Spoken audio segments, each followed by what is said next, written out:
Marie wanted to say hi today. She has been growing a lot lately, and she has been crawling and standing and screeching, saying dada, and all sorts of things. So this is what we have been doing at our house lately. So our next fruit of the Spirit is faithfulness. It's a little banana. We'll stick him here, and look how full our fruit basket is getting. Wow. We actually only have 2 more fruits of the Spirit after this, and we're done. Faithfulness could very well be one of my favorite characteristics of God, because it means that we can trust him, that he will never stop loving me, he'll never stop loving you, and he'll never break his promises that he makes. So we can trust him knowing that what he said in the Bible is true and it will never change. The memory verse today is Psalm 33:4. For the word of the Lord is right and true. He is faithful in all he does. And that is Marie in the background. See, I told you she's talking, huh? So how can we be faithful? What are some things we can do to be a faithful person? We can be dependable and trustworthy and loyal in our relationships with other people.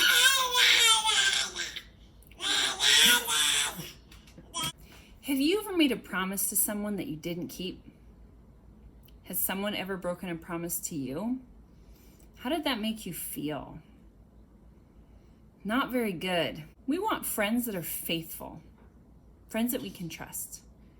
And I am so very glad that God is faithful to us. Today we're going to read about one of God's promises to us. Okay, so we're reading A New Beginning, the Noah's Ark story from our Jesus Storybook Bible today. So go ahead and find yours at home if you have one. I was just looking through this before, and you'll notice as I read it that our Noah's Ark story is very well loved. It has some rips in it that were repaired and some tape marks everywhere. So not sure why that happened, but it did. So here we are. Here is a picture of Noah. A new beginning. Time passed and many people filled the earth. Everyone everywhere had forgotten about God and were only doing bad things all the time. God's heart was filled with pain when he saw what had happened to the world he loved. Everywhere was disease and death and destruction and all the things God hates most. Now Noah was God's friend, which was odd in those days because no one else was. Noah listened to God. He talked to God. He just loved being with God, like you do with your best friend. Noah, God said, things have gone wrong. People have filled my world with hate instead of love. They are destroying themselves and each other and my world. I must stop them. First, we'll build an ark. Do you know how to build an ark? Neither did Noah, but luckily God knew, and he would show him. A storm is coming, God told Noah, but I will rescue you. I promise. I'll send the animals to you, ones that creep and crawl and slither and slime and gallop and hop and bound and climb. And don't forget to pack everyone's food. The storm was going to wash away all the hate and sadness and everything that had gone wrong and make the world clean again. God had thought up a way to keep Noah safe, but Noah would have to trust God and do exactly what God told him. So Noah built an ark, short for a very large boat. Noah's neighbors came out to watch and point and laugh because they didn't believe Noah about the boat or the storm or needing to be rescued, and Noah must have looked rather silly. His boat was in the desert. The desert was nowhere near the sea, and there wasn't even a cloud in the sky. Why would anyone need an umbrella, let alone a boat?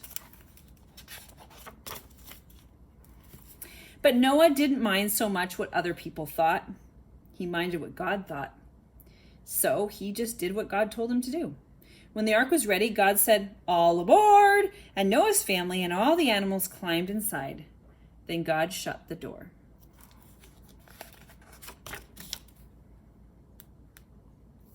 And it started raining for minutes that joined up into hours, that joined up into days, that joined up into weeks and weeks. And the rain joined up into puddles, that joined up into rivers, that joined up into lakes, that joined up into a flood that covered the whole world.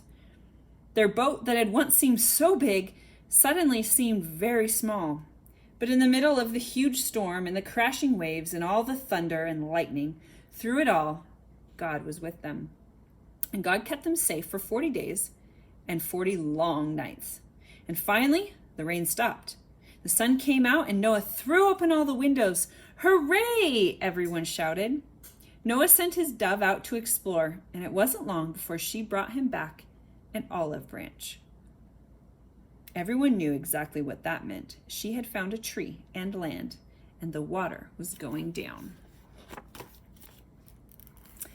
At last, the boat landed quite suddenly on top of a great mountain. As soon as it was safe, God said, "Out you come." And so they did, everyone skipping and dancing onto dry land. The first thing Noah did was to thank God for rescuing them just as he had promised. And the first thing God did was make another promise. I won't ever destroy the world again.